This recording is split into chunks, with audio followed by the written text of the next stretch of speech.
Listo, ya estamos de vuelta. Entonces ahora vamos a seguir con mi queridísima Norma Jiménez. Ella nos va a hablar de autoestima e identidad en adolescentes, conversaciones e intervenciones para favorecer el cambio.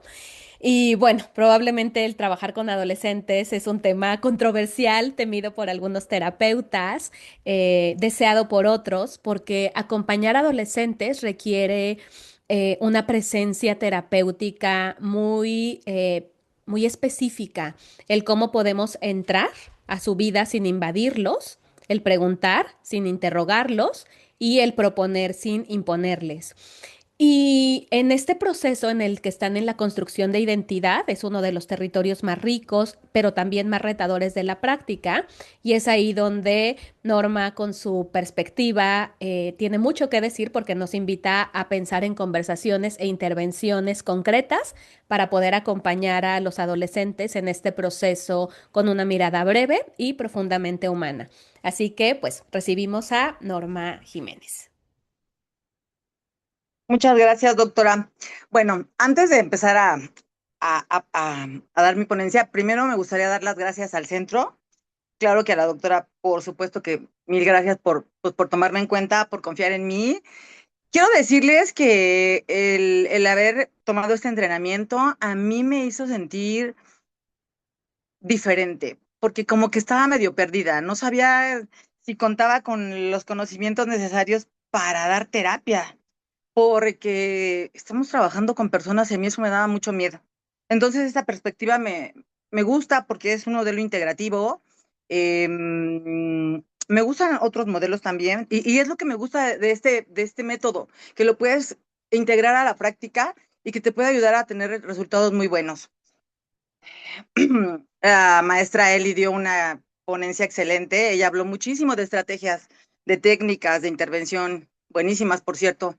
Después la maestra Vane habló pues de algo que ella es experta, ¿no? La ansiedad. Yo les quiero hablar de lo que yo trabajo. La mayor parte de mi trabajo es con adolescentes.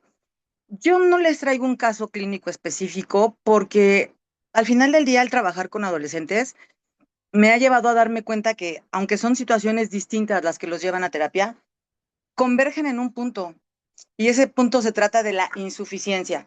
Entonces, yo por eso hoy quiero hablarles de lo que en consulta veo con los adolescentes y que empieza a construirse la idea de ellos mismos desde la comparación, desde la vergüenza, desde la insuficiencia o desde la sensación de no pertenencia.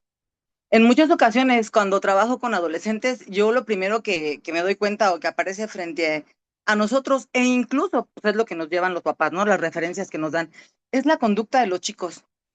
Y en este tipo de conducta, pues hablan de aislamiento, de comparación constante, de necesidad de aprobación, de irritabilidad.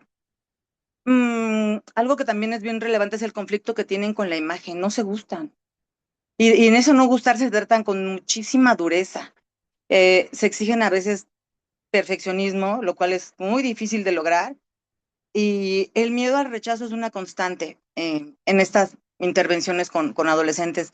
Entonces, casi sin darnos cuenta, toda la atención empieza a centrarse en corregir lo que se ve.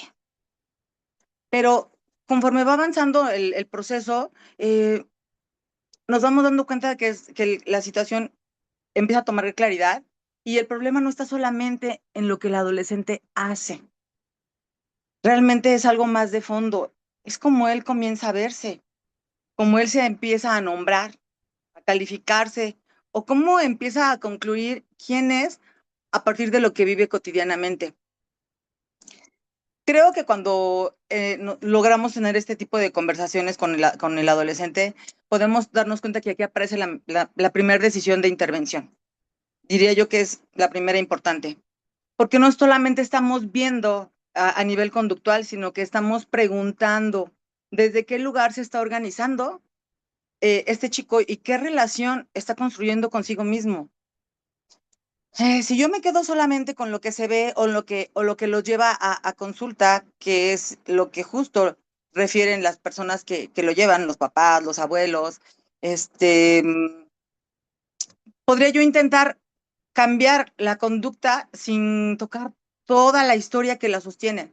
Esa narrativa muchas veces es la que verdaderamente está organizando el sufrimiento de este chico. La siguiente, Vane, por favor.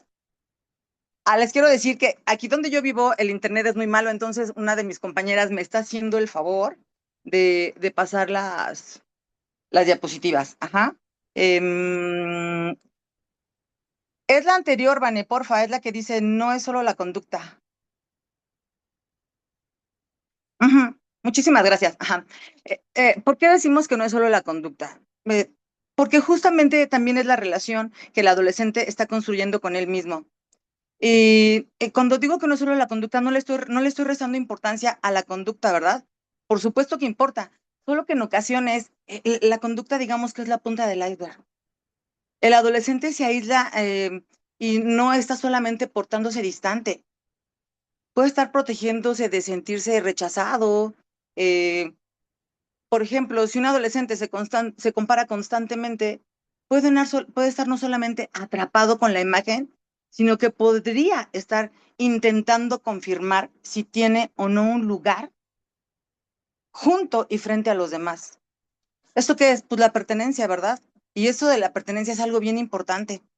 Eh, Cuando nosotros decimos, el joven está comportándose de manera indiferente, no significa que no le importe lo que está pasando en su entorno. A veces está diciendo, aún sin palabras, si actúo como si me importara lo que está sucediendo, tal vez se note que me duele. Y eso lo muestra vulnerable ante los demás. Entonces, por supuesto que la conducta de los chicos importa, pero no siempre explica por sí sola lo que le está ocurriendo. Por eso, en terapia, cuando escucho a un adolescente eh, hablar de cómo se siente, intento mirar más allá de la conducta. Y me pregunto o pienso, ¿desde dónde me está respondiendo? ¿Qué historia sobre sí mismo está sosteniendo esa forma de actuar? ¿De qué se está intentando proteger? ¿Qué está intentando evitar? ¿Qué conclusión sobre su valor personal ha empezado a organizar y de la manera de cómo él se mira al estar con otros? Entonces aquí el foco tiene que cambiar. Ya no se trata solo de modificar lo que hace o de cambiarlo o de corregirlo. Se trata de comprender cómo se está construyendo la relación que él tiene consigo mismo. Porque en la adolescencia esta relación todavía está en formación, no está consolidada. Se está organizando en medio de todo este caos de mirarse, de la mirada de sus pares, del sentido de pertenencia, de la comparación constante, de la validación externa, de las expectativas familiares y del cambio pues, físico, ¿verdad? Que también es muy importante. La necesidad de ser aceptado y también el deseo de ser auténtico. Entonces ahí es donde nuestro trabajo se vuelve muy delicado. ¿Por qué? Porque a mí me gusta trabajar con adolescentes porque yo, y eso es una percepción muy mía, siento que es una población muy vulnerable. Aquí los chicos ya no piensan como niños, empiezan a definir cuáles son sus metas, sus gustos. Eh, yo escucho mucho en la práctica ese temor que les da el dar el salto de la secundaria al siguiente nivel y de no saber con claridad qué quieren hacer, si van a poder mantenerse en el futuro y tener una carrera de éxito. O sea, todas esas cosas que les preocupan a ellos, a mí me hace pensar que los adolescentes son personas muy capaces, muy inteligentes y que necesitan muchísimo ser escuchados. Entonces, aquí yo me voy con más calma. A pesar de que utilizo herramientas de la terapia breve, aquí yo sí me voy más despacio, ¿verdad? Porque el pensar que lo puedo corregir de manera frontal o intentar cambiarlo de manera frontal o de leer que esa conducta se puede modificar de una manera rápida, puede reforzar exactamente aquello que el adolescente ya teme. Justo, ¿no? O que es un problema, o que él necesita ser reparado para ser aceptado, o cambiado, o modificado. Y justamente eso es de lo que no se trata, estas intervenciones. La siguiente, por favor, Vane.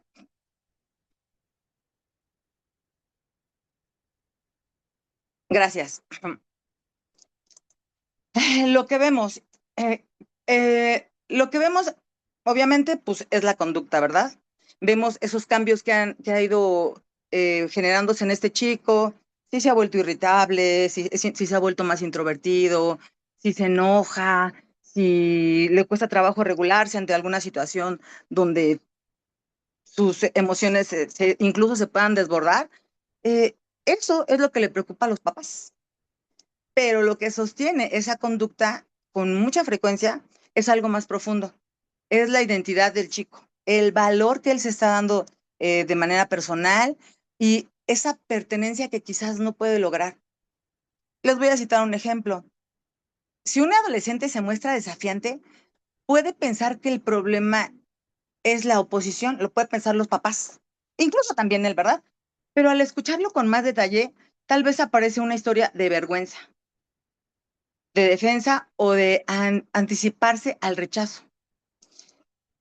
Alguien por ahí decía que la mejor defensa es el ataque, ¿no? Y sí, a lo mejor su conducta es, pues sí, agresiva incluso, pero él se está defendiendo. Un adolescente necesita aprobación todo el tiempo. Puede pensar que el problema es la dependencia, pero no. Quizá lo que sostiene a esa aprobación sea una pregunta mucho más dolorosa.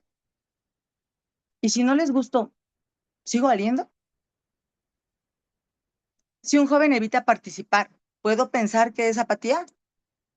Tal vez, pero tal vez por dentro él está haciendo un esfuerzo muy grande para no exponerse a la crítica, porque él la ve como una amenaza.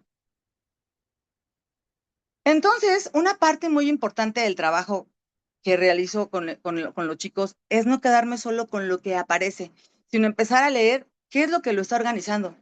Y eso implica hacer una distinción, eh, considero yo que es delicada. Eh, una cosa es lo que el chico hace y otra cosa es la historia que eso sostiene o que eso le da sentido. Muchas veces lo que los papás o en general los adultos, ¿verdad? Con los que conviven estos chicos, pueden leer como rebeldía, los maestros también, por ejemplo, exageración o inmadurez, en realidad está hablando de la fragilidad interna. Y esto es algo mucho más profundo. Una fragilidad en la forma de sostener su propio valor. Esa es la realidad. ¿Podemos pasar a la siguiente, Vane, por favor?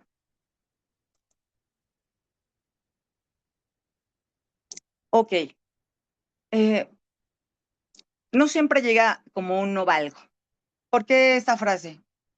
Pues porque muchas veces esta frase de no valgo está disfrazada de cosas como intentar llegar al perfeccionismo, llega como vergüenza, llega como una comparación constante con sus pares, llega como una necesidad de agradar, llega como miedo a no encajar, dureza con ellos mismos, sensibilidad extrema a la crítica, como una aparente indiferencia que al escucharlos mejor puede ser una defensa total al rechazo.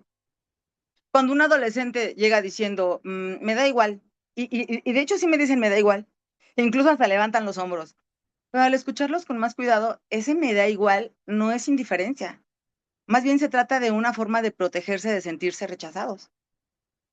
Algo que me parece muy importante es que los adolescentes casi nunca llegan diciendo, me cuesta trabajo sostener mi valor personal.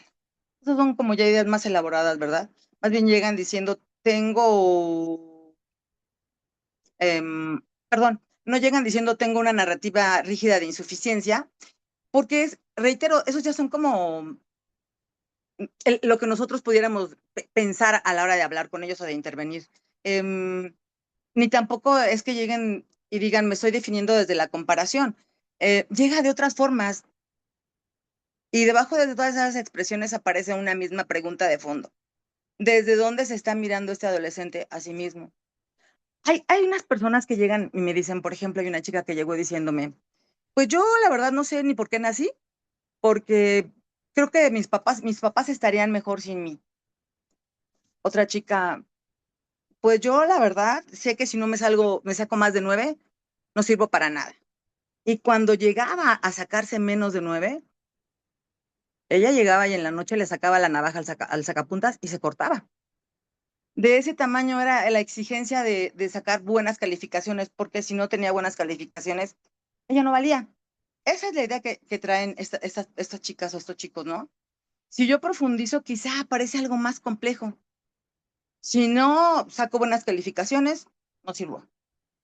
Si no les agrado, no importo. Si no entro en cierto estándar, estoy de más. Y esto también tiene mucho que ver con esta inmediatez que viven los chicos, con esto que tienen tan a la mano en un simple aparatito celular, ¿verdad? Entonces, todas estas preguntas y estas ideas que traen ellos llegan a ser como lo que para los papás pudiera ser solamente apariencia, se vuelve algo más complejo. ¿Por qué?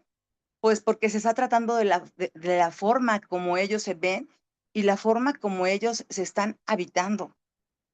¿Podemos pasar a la siguiente, Vane, por favor? Ujú.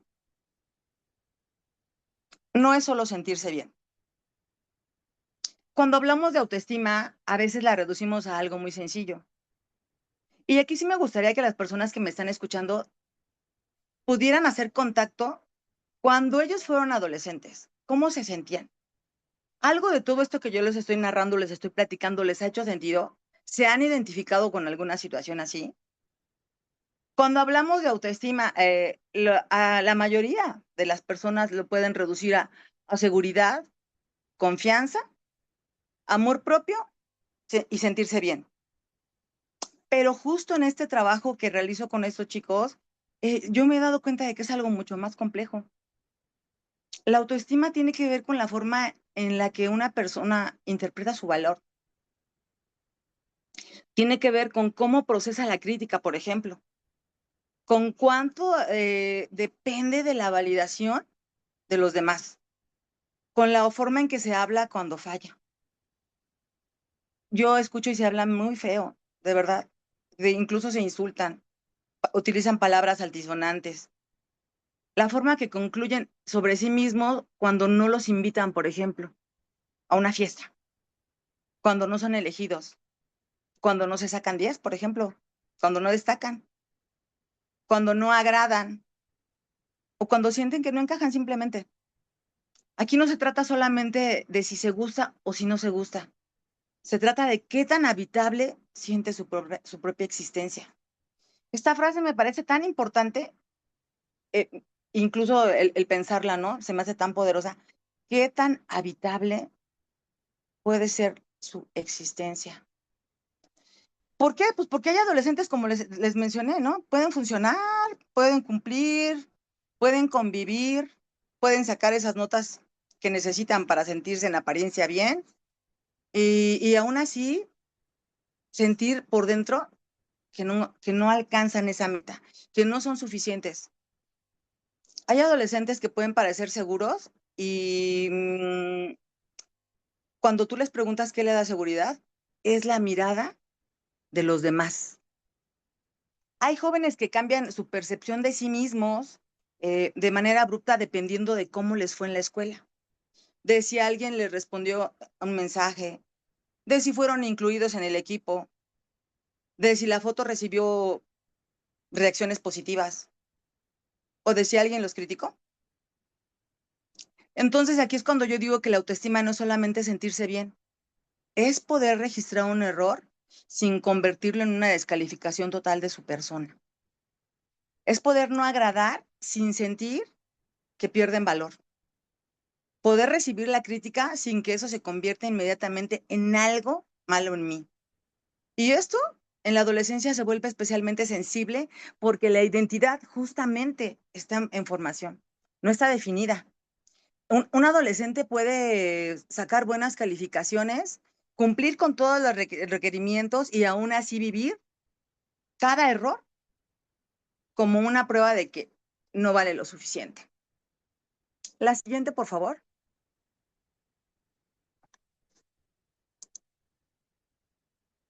Ujú. Precisamente por eso esta etapa tiene tanta intensidad.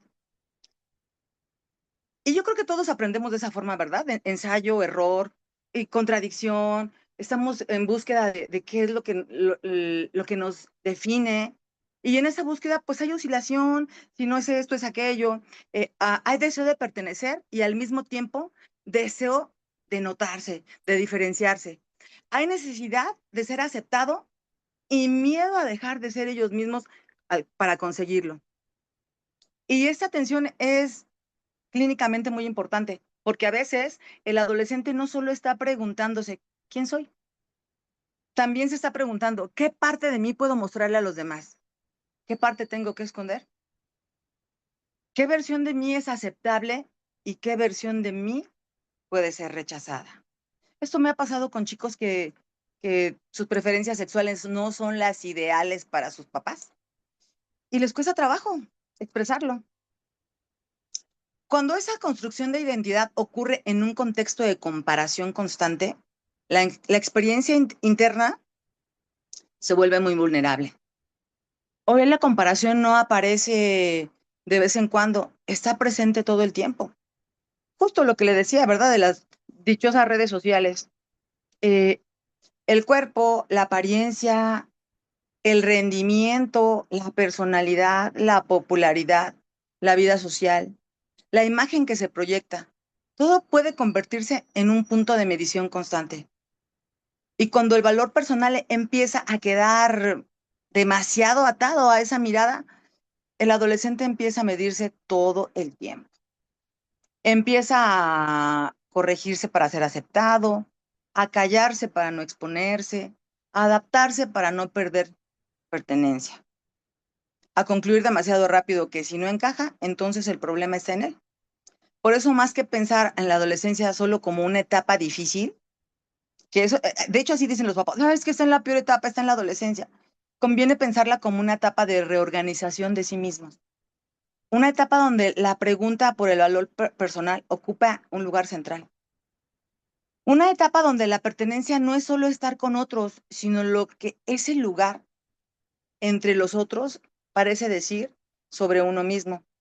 Yo le comentaba el ejemplo de todo esto que les acabo de mencionar a una de mis compañeras y yo recordé la película de Chicas Pesadas, ¿no? Que llega esta chica, no me acuerdo si de Sudáfrica o de Australia, y ella vivía en una comunidad indígena y pues se la pasaba bien padre, muy inteligente para matemáticas y todo.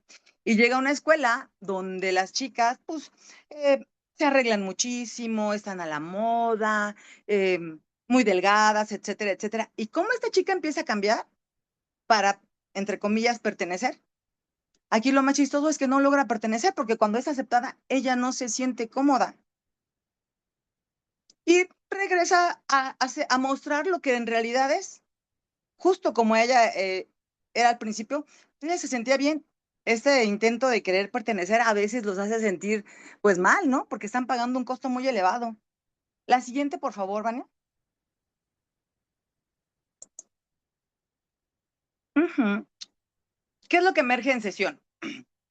En sesión, poco a poco y conforme se va logrando esta alianza terapéutica, lo que empieza a emerger no es solamente un malestar emocional, empieza a emerger una narrativa muy dura sobre sí mismo. Frases como, yo siempre decepciono a mis papás, saque lo que saque, nunca soy suficiente. Si no les agrada a mis compañeros, pues no importa. Si reacciono como me siento, soy la intensa o soy el intenso. Mejor no digo nada porque me van a juzgar.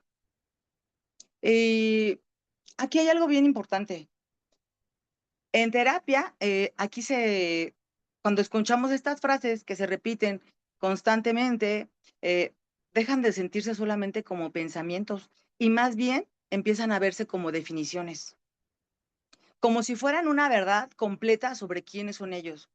Ahí es donde nosotros tenemos que empezarnos a mover con mucho cuidado, porque si solamente yo le dijera al chico o a la chica, oye, no, claro que no es eso que estás diciendo, yo te veo que eres muy capaz.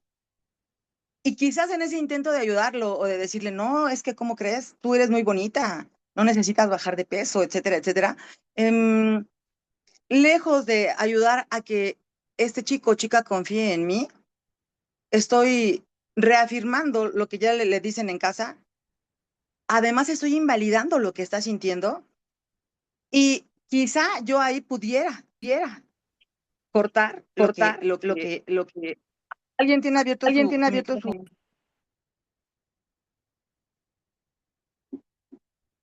A ver, ¿ya? Ya. El problema no es únicamente que el adolescente piense algo negativo de él.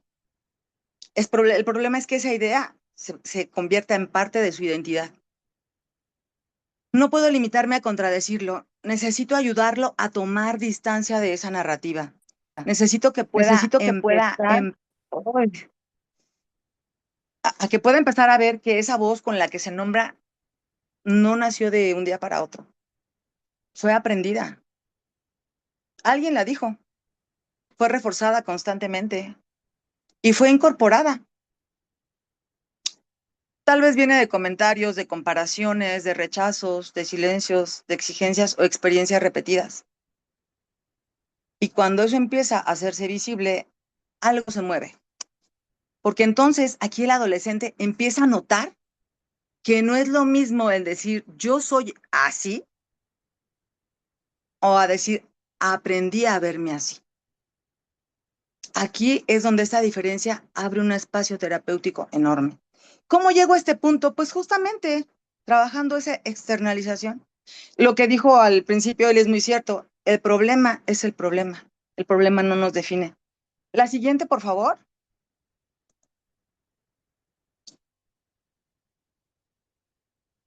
Muchas gracias. Aquí la intervención cambia de nivel, porque ya no estamos trabajando solamente con la conducta. Como al principio dije, sí es importante la conducta, pero ya estamos trabajando con algo más importante, la historia desde la que el adolescente se está mirando. Entonces, aquí lo que interesa es escuchar no solo qué problema trae, sino qué historia sobre sí mismo está sosteniendo ese problema. ¿Qué frases lo acompañan? ¿Qué conclusiones ya se instalaron? ¿Qué etiquetas se volvieron identidad? Hay una niña que su mamá le dice, por ejemplo, ay, estás bien gorda, pareces una marrana. Pero es algo que le dice constantemente. Y ya lo dice ella como si fuese una broma. De ese tamaño pueden ser esas etiquetas. ¿Qué partes de sí quedaron escondidas detrás del intento de no ser rechazado o rechazada? En este punto trabajamos esta externalización del problema y las preguntas de deconstrucción. No para negar lo que vive, no para decirle que eso no es importante.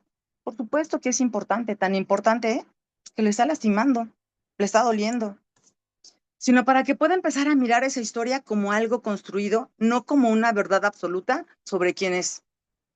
Externalizar no significa negar lo que está pasando, significa separar al adolescente del problema para que pueda observarlo. Porque cuando un adolescente dice, soy un fracaso, soy intenso, soy un problema, queda pegado a esa definición. Entonces, en lugar de aceptar esas frases como parte de su identidad, yo le puedo preguntar, ¿desde cuándo te ves de esa forma? ¿De quién parece ser esa forma de hablar? ¿Qué experiencias hicieron que esa idea tomara tanta fuerza? ¿Qué parte de ti queda fuera cuando solo te miras desde la crítica? ¿Qué historia se borra cuando te defines únicamente por lo que te falta? Obviamente no crean que la respuesta es inmediata, ¿no? Y de hecho no buscamos que respondan rápidamente. Más bien se busca que estas preguntas los ayuden a abrir un espacio donde ellos se puedan ver de una manera menos rígida. Que empiece a notar que esa historia no es parte de su identidad. Quizás una historia que contaron otros, ¿no? Y en algún momento él pudo empezar a creerla. Cuando él logra notar la distancia entre lo que es y lo que cree, ahí este proceso cambia de nivel. La siguiente, por favor, Vane.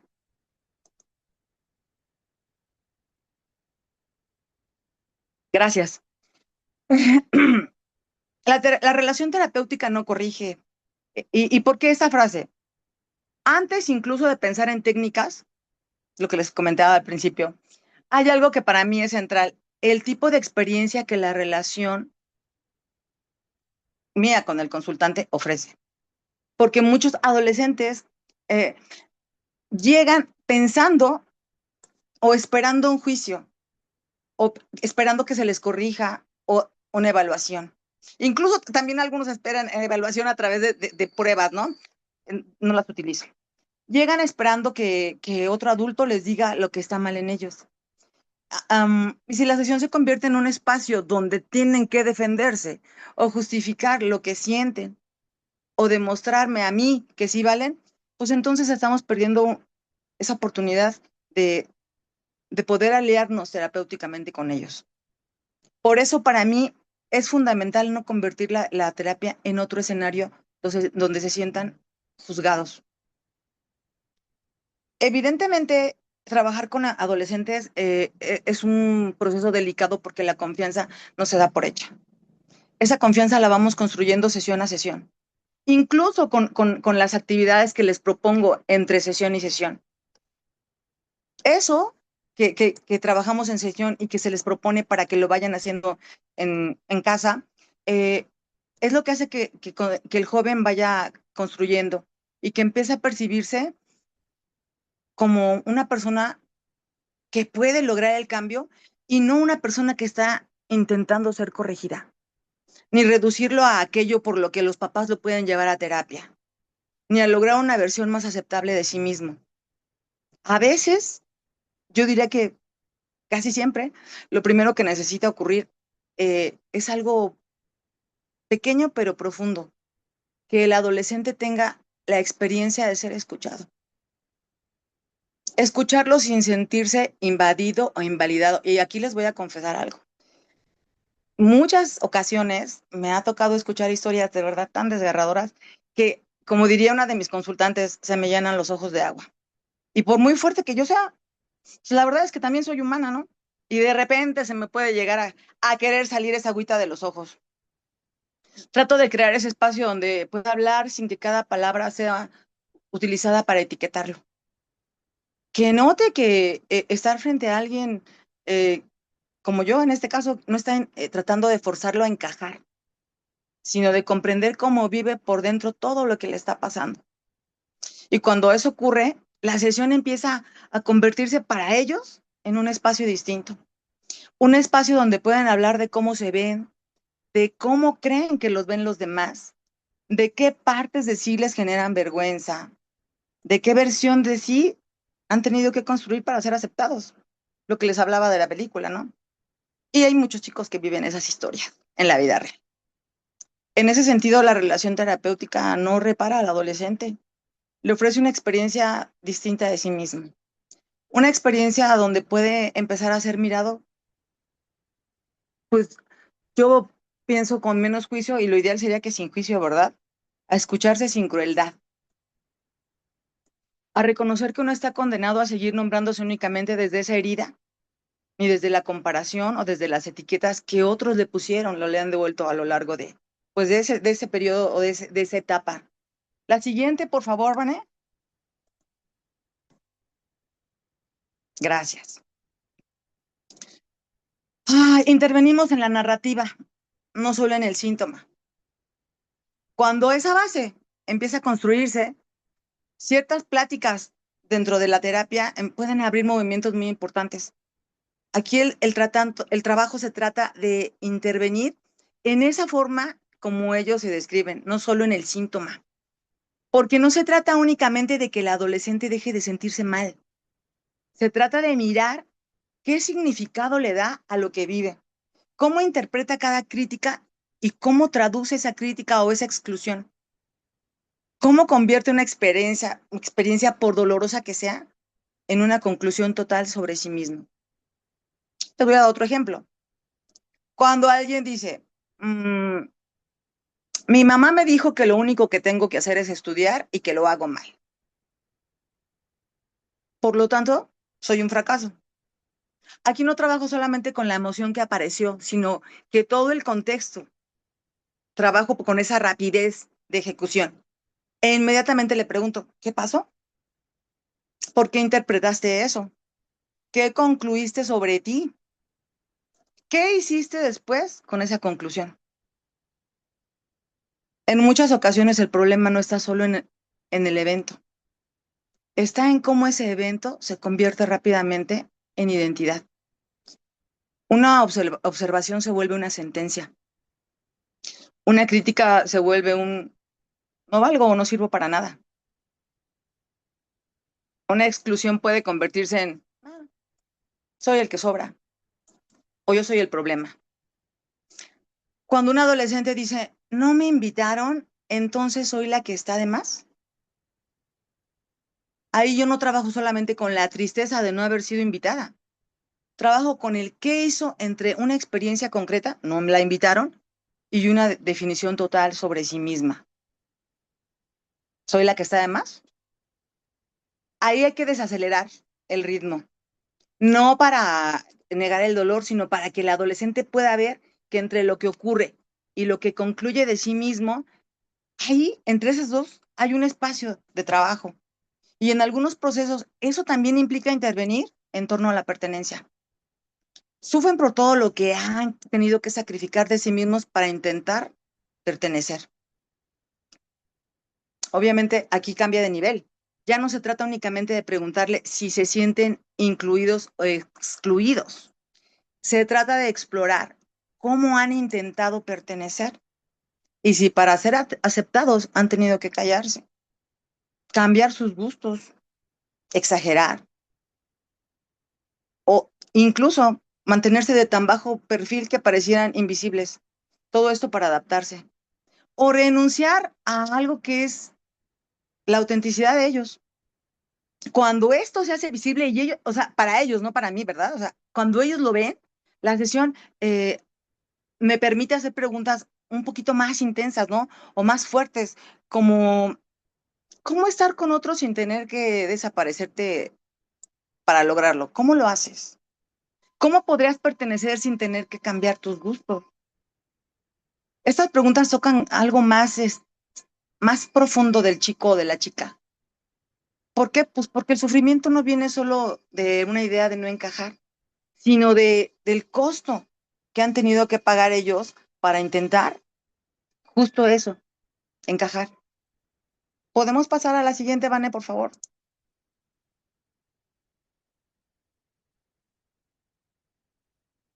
Ajá. Ay, ay, perdón. ¿En qué diapositiva vamos? ¿Qué creen que no alcanzo a ver? Es la 11, ¿verdad? Sí, Sí, es intervenimos la en la 11 de narrativa, ¿no? 15. Gracias, gracias, gracias, gracias. Eh, en este tipo de procesos hay varias estrategias que resultan muy valiosas. Em, yo se las voy a compartir y como les mencioné al principio, no las voy a compartir como si fueran una receta, porque ciertamente nos pueden ayudar, pero cada caso es distinto. Aunque puedan converger en un punto, pues cada chico es diferente, ¿no? Eh, pero se las voy a nombrar porque a mí me ayudan a decidir hacia dónde irme, qué rumbo voy a tomar.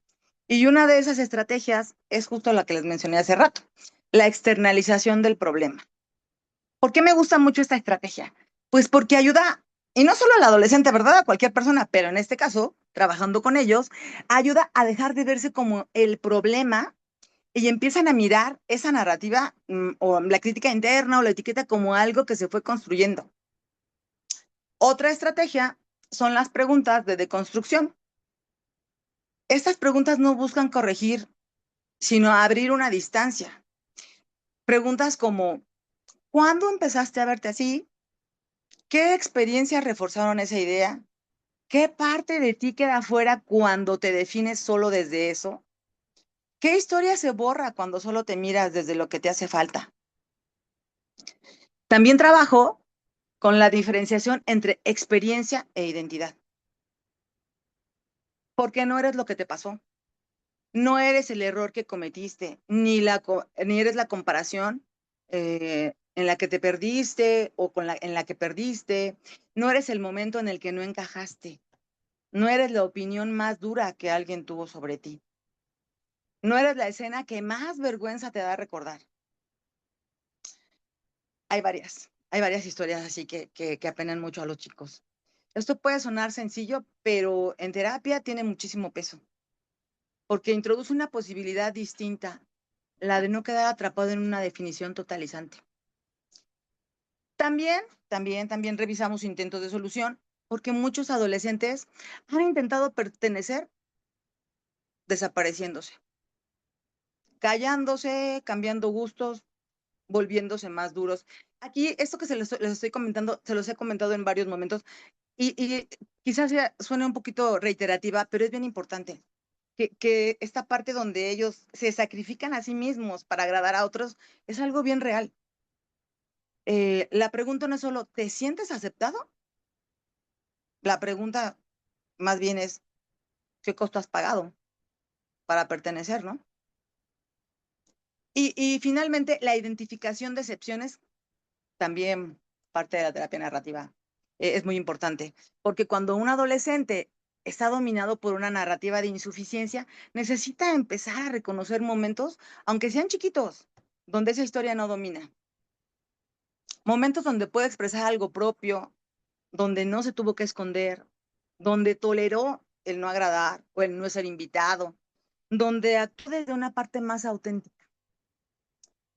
Esas excepciones me encantan porque no son detalles menores, son puntos de entrada para ampliar esa identidad.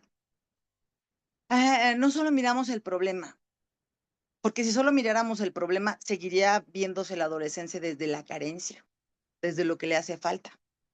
Pero cuando trabajamos con excepciones, aunque sean pequeñas, también empieza a aparecer una versión de sí mismo que no estaba completamente capturada en esa narrativa del chico. De hecho, ni lo había notado. Y cuando lo empiezan a ver, o sea, la cara de los chicos cambia. Es una cara como de alegría, como de, sí es cierto, no lo había pensado. Algo así. La siguiente, por favor.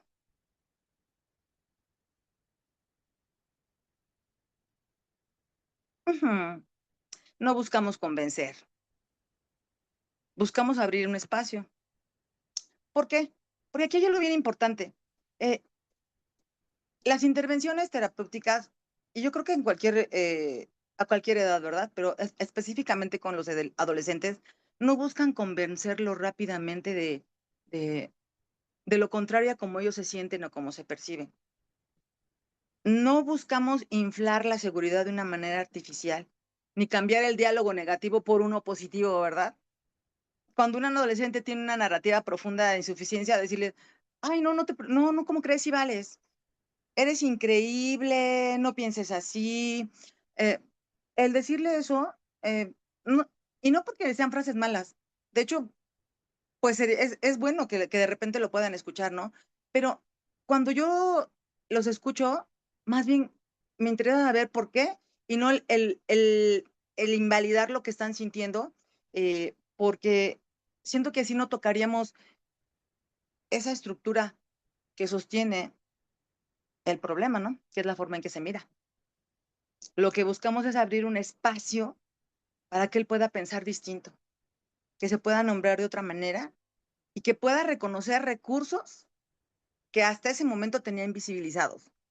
Lo dijo Eli, lo dijo Vanet, todos tenemos recursos, pero a veces estamos tan metidos en esa narrativa de insuficiencia que cuesta trabajo que los vayan notando, pero sí los notan. Eh, cuando logramos abrir este espacio, logramos que puedan pensar distinto, que puedan nombrarse de otra manera y que reconozcan esa fortaleza que a lo mejor ni siquiera conocían. Como les dije hace un ratito, no se trata de cambiar lo negativo a positivo, sino más bien se trata de ampliar la forma en que el adolescente puede habitarse. ¿Por qué la forma en que puede habitarse? Pues porque cuando la identidad no se flexibiliza eh, y las afirmaciones que pudieran tener de ellos mismos empiezan a verse de otros lugares, desde dónde los vivió, sí, pero no solamente de eso, también desde lo que dolió, pero no quedarse en la herida, desde lo que les hace falta, sí, también, pero desde lo que ha sostenido, justo eso que le ha hecho falta, lo que ha protegido y lo que puede empezar a recuperar. La siguiente, por favor. Ay, esta me encanta. Me estoy convirtiendo en la forma en la que me hablo. Y para poderles hablar de esta lámina, me gustaría compartirles un ejemplo. Pensemos en un adolescente de 15 años que llega a consulta, porque sus padres la describen como una chica muy sensible, muy comparativa, que cada vez está más aislada. Dicen que ella se lo toma todo personal, que llora con facilidad, que pasa mucho tiempo pendiente de cómo se ven otras chicas, eh, se compara constantemente, ¿verdad? De cómo son, de cómo se muestran. Y en las primeras sesiones no aparece una gran crisis puntual ni un evento único que pudiera explicar todo eso que nos narran sus papás. Lo que aparece es algo más silencioso, pero es algo persistente, una sensación constante de no ser suficiente. Cuando empieza a hablar de sí misma, usa frases muy duras. Dice como no tener nada especial, que no sabe lo que quiere, que si no le gusta a los demás entonces no vale, que si no encaja seguramente el problema está en ella. Y en ese momento, una parte importante de nuestro trabajo es no apresurarnos a corregir esas frases. Más bien es detenernos a escuchar desde cuándo se habla así y qué experiencias han ido fortaleciendo esa manera de mirarse. En una sesión cuenta una escena aparentemente pequeña, donde hay una foto grupal en la que sintió que todas se veían lindas, menos ella. Pero al profundizar, no apareció solo una preocupación por esa imagen corporal, apareció en ese momento era una conclusión, que es más profunda o que va más allá de la imagen corporal. Y esa conclusión es de que ella siempre está de más, que ella es la que sale sobrando. Esta frase cambia completamente la conversación porque ya no estamos frente a una inseguridad estética. Estábamos hablando frente a una narrativa de exclusión que venía organizando la forma en cómo se mira desde hace tiempo. Cuando un adolescente dice no me invitaron, entonces soy la que sobra. No trabajo solo con esa tristeza. Evidentemente les da mucha tristeza que no los inviten. Eh, pero trabajo con lo que sigue de la tristeza. ¿Qué es entre esa tristeza, entre esa experiencia concreta y la definición total que ella tiene sobre sí misma? Aquí nuestro trabajo o mi trabajo es explorar en qué otros momentos de su historia se ha sentido de esa forma. ¿Qué tan rápido convierte una experiencia en una conclusión sobre su valor? ¿Qué hace consigo misma después de compararse y cuánto de sí intenta borrar o ajustar para no sentirse fuera de la foto? En otra sesión, cuando habló de un comentario que había escuchado entre sus compañeras, dijo casi de inmediato, es que seguro pensaron eso porque yo sí doy pena. Ahí fue posible detenernos no solo en ese comentario, sino en la velocidad con la que lo convirtió en una afirmación sobre sí misma. La pregunta no fue, ¿por qué piensas eso? Fue algo más como decirle, ¿qué tan familiar te resulta tratarte así? ¿Esa voz te acompaña solo en esta escena o ya la conocías desde antes? ¿Desde cuándo empezaste a explicarte lo que pasa con la idea de que tú eres la que sobra? Ese pequeño cambio de ruta en la conversación hace a ella que no solo mire el evento, sino que escuche la voz interna con la que traduce automáticamente la confirmación de insuficiencia. Y ahí es donde yo le doy el sentido a esta frase. Me estoy convirtiendo en la forma en la que me hablo. Porque cuando una narrativa se repite durante mucho tiempo, empieza a moldear la identidad del chico o de la chica. Y aquí nuestro trabajo empieza justamente en ayudarla a escuchar esa voz sin quedar completamente definida en ella. Los cambios no fueron espectaculares, pero sí fueron muy significativos. Conforme avanzó la terapia, conforme fueron pasando las sesiones, ella comenzó a expresar más sus gustos. Ya no intentaba cambiarlos. Podía nombrar algo que le dolía sin minimizarlo, pero tampoco le daba tanto peso. Toleró mejor no agradarle siempre a los demás. Empezó a reconocer sus cualidades. Se dio cuenta de cuándo se estaba comparando y de cómo esa comparación activaba ciertas frases internas. Pero sobre todo, comenzó a dejar de mirarse únicamente desde la insuficiencia. La siguiente, por favor.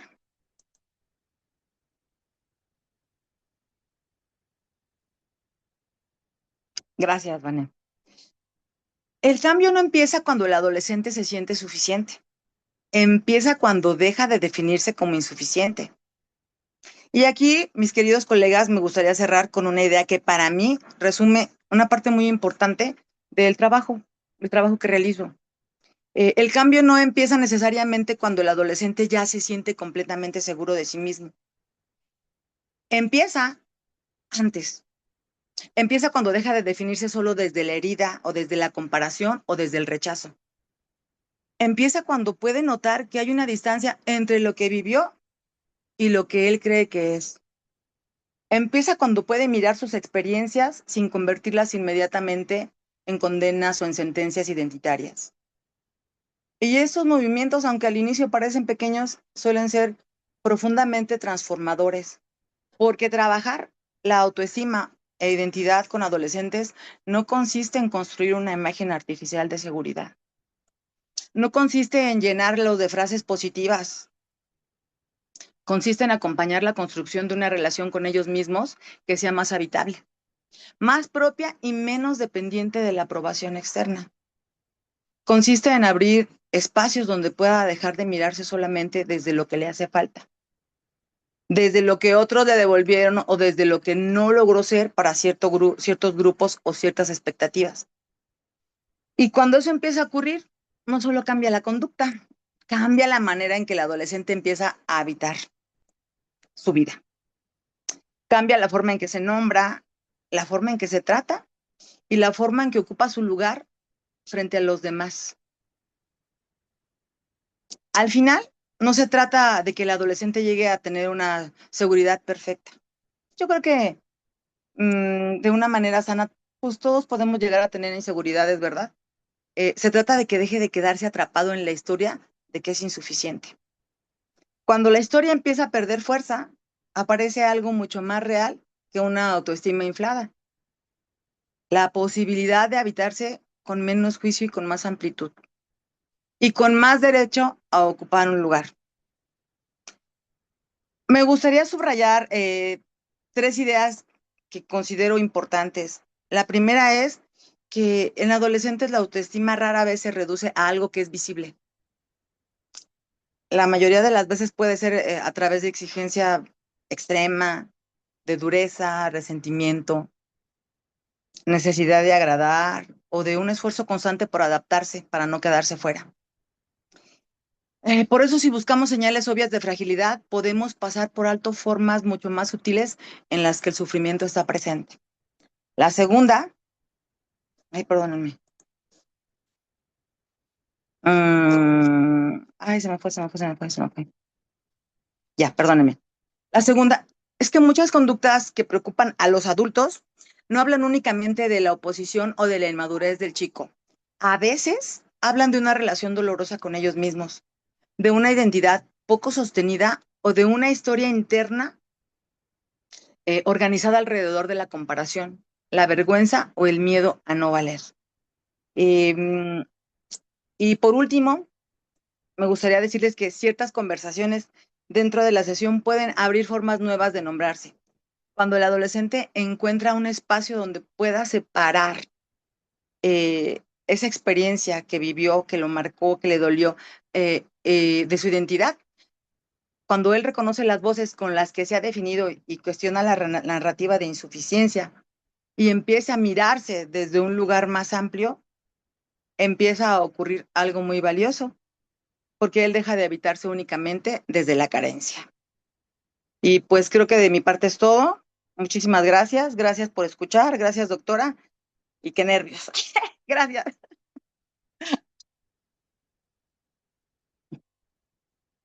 Muchísimas gracias a ti, Normis. Fíjate que hay varias preguntas. Te voy leyendo y tú vas diciendo cómo quieres, cómo prefieres responderlas. Bueno, pues primero muchas felicitaciones te ponen. em, Muchas felicitaciones. Déjame ir un poquito en orden. Em, Te preguntaban. de qué intervenciones haces. Tú me dices si quieres, si me quieres ir como pausando y quieres responder o te las voy leyendo. Entonces te preguntan, Ujú. ¿qué intervenciones haces cuando las expectativas familiares son altas o ilógicas y les llegan a afectar a los adolescentes? Si podrías dar ejemplos de intervención en los cuales se puede observar el cambio o avance una vez que ya se intervino. Te preguntan de mí si existe algún protocolo específico dentro de este modelo de terapia para adolescentes para diferenciar cuando la autolesión es un mecanismo de afrontamiento funcional, aunque desadaptativo, y cuando representa un riesgo inminente que requiere intervención psiquiátrica. Preguntan también cómo se logra crear distancia ante los pensamientos de los adolescentes. Te dicen Margarita em, que esta de adolescentes llega para ella en un muy buen momento. Ileana te manda muchas felicidades, excelente ponencia. Marifer te dice que aunque ella no ve adolescentes, es muy buena ponencia. Mariana Elizalde dice, es difícil cuando son chicos de papás que se han divorciado y cuando ellos hablan siempre ven primero a sus papás y contestan pensando lo que a ellos les agradan y aprueban. Aquí, ¿cómo haces que los papás les empiezan a dar confianza de tener sus propias opiniones y criterio? También te ponen que comparten tu enfoque terapéutico. Me encanta cómo haces visible lo que también comparte la psicología, que se menciona una clasificación de una etapa difícil, pero muchas veces se nos olvida la importancia de no normalizar el malestar y ser participativos en esta narrativa. Me ilusiona saber qué te inspiró a trabajar con adolescentes, la vida te encaminó o en qué momento dijiste que te encantaba trabajar con esta población. Arlette te dice que maravillosa ponencia, lo explicas con mucha claridad. Te pregunta Lorena, ¿en cuánto tiempo se puede resolver un problema de autoestima en los adolescentes? ¿Cuántas sesiones son recomendables? Te ponen que tu ponencia sobre autoestima e identidad no solo refleja un profundo dominio clínico, sino también una perspectiva fresca y seguramente necesaria para nuestro quehacer profesional. Considero de gran relevancia haber abordado la necesidad de aceptación y el sentido de pertenencia en esta etapa, que son elementos clave para su desarrollo emocional. Gracias por tu valiosa contribución, por enriquecer este espacio, lo hiciste excelente, felicidades, maravillosa ponencia, gracias por compartir tu experiencia, excelente ponencia, me encantó la manera en cómo compartiste tu experiencia con jóvenes adolescentes, felicidades, lo hiciste muy bien, gracias por Ay, compartir tus gracias. conocimientos. ¿Qué pasa cuando la indiferencia no viene del adolescente, sino del padre? Él se quiere sentir escuchado, que él se quiere sentir escuchado y no pasa. Eh, Ok, son muchas preguntas, pero bueno, y definitivamente no las podría contestar todas de momento porque, como les dije al principio, cada caso es diferente. ¿Por qué me gusta trabajar con adolescentes? Y a lo mejor mi respuesta no va a ser ortodoxa, yo creo que es la menos ortodoxa. Trabajo con adolescentes porque tengo hijos adultos y porque siento que lo pude haber hecho mejor con ellos. Y entonces trabajar con adolescentes me ayuda a justamente hacer esa diferencia en esos chicos, poniéndoles toda la atención del mundo, escuchándolos con toda la calma, demostrándoles que esa insuficiencia en nuestro espacio no existe, que son suficientes, pero no se los digo con esas palabras. Eh, en el espacio terapéutico donde yo trabajo, le doy su lugar al adolescente como lo que es un ser humano. Yo no bromeo con él, yo no trato de agradarle, yo no le cuento chistes, no trato de utilizar el lenguaje que utiliza él. Le doy su lugar como ser humano, lo respeto enormemente, hago que su voz se escuche y por supuesto como trabajo con menores de edad, pues el trabajo es colaborativo con los papás. Yo cada mes o dependiendo del tema que esté abordando, tengo una sesión con los papás donde yo le planteo el avance del adolescente y también le hago propuestas a ellos. Yo, ay Liz, por cierto, con las fichas que me mandaste ya las estoy utilizando, bueno, que nos mandaste, las estoy utilizando como tal, ese fichero, y les hago las propuestas de una manera todavía más estructurada y más profesional, porque evidentemente los chicos tienen mucho que decir, tienen mucho que expresar. Hablaba alguien de la autolesión. Evidentemente hay protocolos para trabajar esa parte, pero en este tipo de trabajo, utilizando, a mí me gusta mucho la terapia narrativa. el simple hecho de hablarlo, de externalizarlo y de darse cuenta que es algo ajeno, ¿qué te lleva a eso? ¿Qué pasó? Analizando cada caso, cada momento, cada escena, por decirlo así, como lo platicaban hace rato mis compañeras, como si estuvieras viendo la película. Descríbemelo, cómo fue, qué sentiste, qué llegó. Sobre de eso, yo trabajo con ellos. Específicamente no podría decirlo, por eso no traje ningún caso clínico, porque los chicos son totalmente diferentes, pero la insuficiencia es algo que está presente.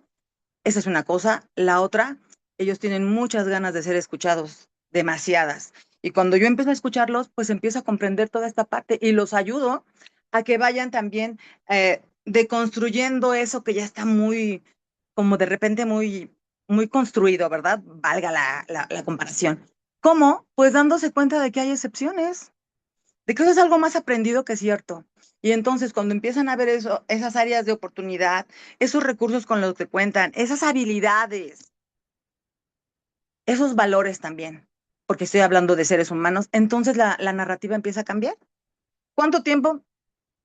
No hay un tiempo, porque hay chicos que pueden ir generando esos cambios de una manera, pudiéramos decir, rápida, y hay chicos que les cuesta más tiempo. Hay chicos que llegan y al principio incluso les da miedo hablar, dejan que los papás se expresen, entonces yo, por eso, esa es mi forma de trabajar. Hablo con la persona que lo trae a terapia y después el espacio es con ellos. Hay cosas que no se pueden callar, como la ideación suicida, pero hay cosas que son entre el consultante y yo, y conforme vamos viendo los avances, se les van informando a los papás o a la persona, porque también trabajo con abuelitos. Generalmente trabajo con abuelitos, porque trabajo con mucho chico que nada más está con la mamá y la mamá trabaja, entonces las personas que lo traen a terapia pues son los abuelos. Hay muchas historias detrás de esa insuficiencia, detrás de ese enojo, detrás de esa ira. Entonces, pues, ¿cómo lo trabajo? Así, como les dije, poniéndoles mucha atención y sobre de eso que me van diciendo, yo voy encontrando las estrategias necesarias para trabajar. Cuando me atoro, puedo hacerle la consulta a mis colegas, a la doctora, y en cuanto a estrategias, pues mira, aquí hago el comercial. También utilizo el diccionario de terapia de intervención, diccionario de técnicas de intervención en terapia breve. Echo mano de todo lo que sea posible con tal de ayudar a mi adolescente a que se sienta mejor. No es un cambio rápido, es un cambio que va paulatinamente, pero eso es lo que me gusta, de que como vamos lento, estamos logrando cambios que se van a mantener. No es algo que sea nada más visible. Esa es la realidad, Liz.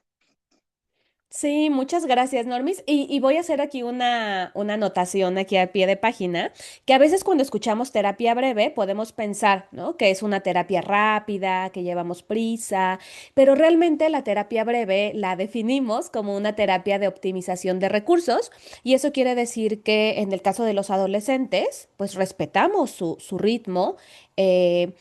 Y son las sesiones que necesiten, no es que queramos correr a la persona, no es que no queramos que estén con nosotros, en este caso con los adolescentes, más bien que no les hacemos venir o no extendemos los procesos de manera innecesaria, que optimizamos los recursos, optimizamos el tiempo, la paciencia, los recursos de las personas para poder alcanzar los objetivos en el menor tiempo posible, ¿no? No más el tiempo necesario, pero tampoco menos. No llevamos prisa, no se trata de asfixiar a la persona, de hacerle correr, se trata de poder respetar. E incluso en las estadísticas de salud mental, uno de los parámetros a través de los cuales medimos la eficacia de los servicios que ofrecemos es se mide mucho los años que se viven con discapacidad o el impacto que tiene la calidad de vida de las personas, cierto diagnóstico mental o físico. Y justamente ahí la terapia breve se vuelve un enfoque respetuoso en el cual buscamos aminorar el sufrimiento lo más rápido que podamos. Y podemos permanecer incrementando bienestar, pero si hay un problema, le damos prioridad para resolverlo y no es tanto de carreritas, aunque a veces se habla en términos de eficacia, de efectividad de procesos terapéuticos, se suelen manejar números de sesiones, pero realmente pues cada caso es su mejor explicación y la terapia breve, más que ser una terapia rápida, es una terapia respetuosa y donde nos ponemos al servicio de los consultantes, sabiendo que cada uno tiene diferentes preferencias. Así que, bueno, eh, A nombre del Centro de Terapia Breve Aplicada, te doy esta constancia, este reconocimiento de participación para Norma Jiménez por su valiosa contribución académica y profesional en este primer congreso de terapia breve aplicada, titulado Otras conversaciones son posibles. Te agradezco muchísimo, Normis, que hayas compartido con nosotros toda tu, no nada más tu experiencia y tus conocimientos, sino el amor que le pones a la práctica. Y acá te ponían de que te ponía Margarita, dice, qué bonito que decías que porque tengo hijos grandes y creo que lo pude haber hecho mejor. Y dice, qué tranquilidad poner a un joven en tus manos. ¿Por qué eso? Porque no nada más somos un cerebro, sino también somos una persona que responde, que siente, que se conmueve y que quiere hacerlo mejor. Y entonces, pues por eso estamos aquí. Muchísimas gracias, Normis. Ay, ya se me quieren llenar de agüita mis ojitos. Muchísimas gracias, de verdad, con mucho gusto, con mucho amor. Y en verdad, escuchar a mis compañeras me puso un poquito nerviosa, pero eso es pues con la mejor intención, porque me gustaría que vieran las personas que nos están oyendo, que nos están viendo, cómo es que el centro de terapia breve también puede transformar a las personas y hacerlas un poquito mejores seres humanos. Gracias. Muchas gracias a ti. Entonces voy a pausar eh, esta grabación. Para los que nos están preguntando, todo el congreso